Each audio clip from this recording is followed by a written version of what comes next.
L'AMO est l'association Malouine d'oncohématologie. C'est une association qui représente les patients suivis au centre hospitalier de Saint-Malo. Elle a pour vocation d'améliorer le confort des patients durant leur hospitalisation, mais aussi à l'extérieur. Les soins de support que l'on développe au quotidien au sein d'hôpital de jour sont l'hypnose et le socio-esthétisme. Donc la journée AMO que l'on organise à l'hôtel Les Charmettes a pour but en fait de découvrir d'autres soins de support. Il faut savoir que quand on annonce une maladie cancéreuse à un patient ou une patiente, c'est un véritable boomerang, un vrai changement de vie et on perd tous ses repères. Avec de vrais bouleversements physiques et psychologiques. Les soins de support sont là pour apprendre aux gens à prendre soin de soi et à se reconstruire.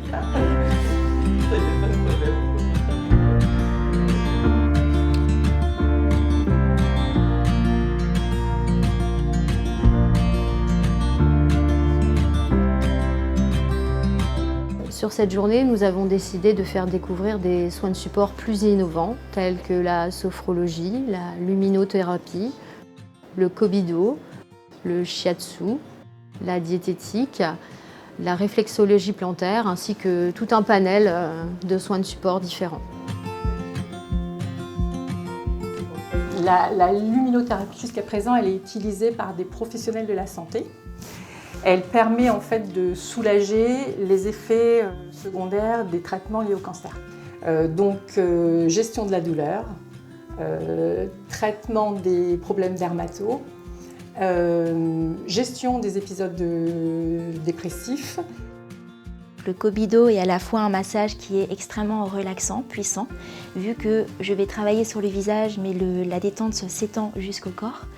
Et en même temps, ça va être un soin qui va avoir des effets esthétiques parce qu'à la fin de la séance, vous avez un visage qui est lumineux, qui est radieux, un regard qui s'est agrandi. Donc le kobido aide en cela. C'est accompagner la personne à se sentir bien en soi pour pouvoir rayonner vers l'extérieur. Le shiatsu serait d'un grand soutien sur les traitements que les personnes ont pendant leur cancer, notamment sur les effets secondaires. Il permet d'atténuer de façon visible pas mal d'effets secondaires tels que les nausées, la perte d'appétit, le sommeil.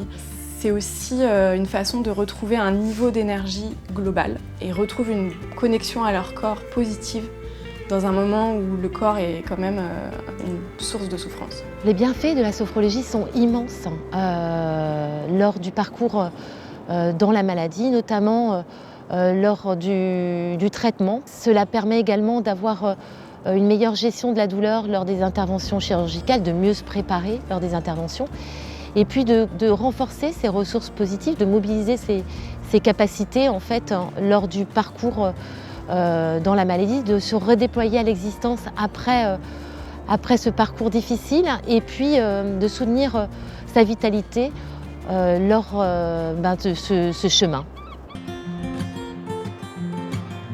Mon avis, moi, sur les soins de support, c'est que c'est vraiment quelque chose d'indispensable pour la patiente. C'est complémentaire des soins qu'elles peuvent recevoir. C'est quelque chose qui doit les accompagner tout au long de leur parcours, même au-delà de leur parcours, et qui est vraiment fondamental pour leur apporter un mieux-être, aussi bien au niveau physique que psychologique, ce qui leur permet de mieux supporter les conséquences à la fois de la maladie et à la fois des traitements. Il y a souvent une espèce de retenue parce qu'on a une idée préconçue des choses, mais il faut vraiment ne pas hésiter à passer le cap et à se diriger vers ça. Ça apporte un mieux-être qui est significatif. Et on a d'ailleurs, à propos de rationnel, parce que c'est important, on a des études médicales qui démontrent que les soins de support apportent un bénéfice significatif en termes de qualité de vie pour les patients. Ça, maintenant, c'est des choses qu'on mesure et on a des données rationnelles là-dessus.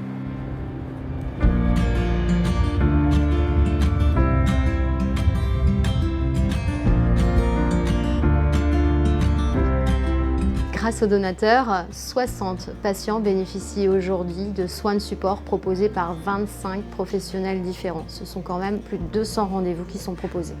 Ça nous tenait à cœur d'y participer. Nous sommes tous touchés de près ou de loin par cette maladie. Donc nous souhaitions vraiment pouvoir apporter notre pierre à l'édifice.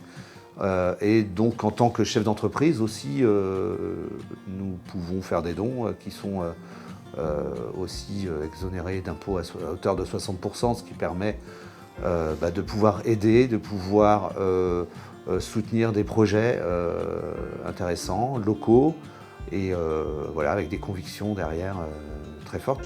Cette journée a vraiment été bénéfique pour tout le monde, aussi bien pour les patients que les intervenants ou l'équipe organisatrice de l'AMO. Un moment de partage, d'échange.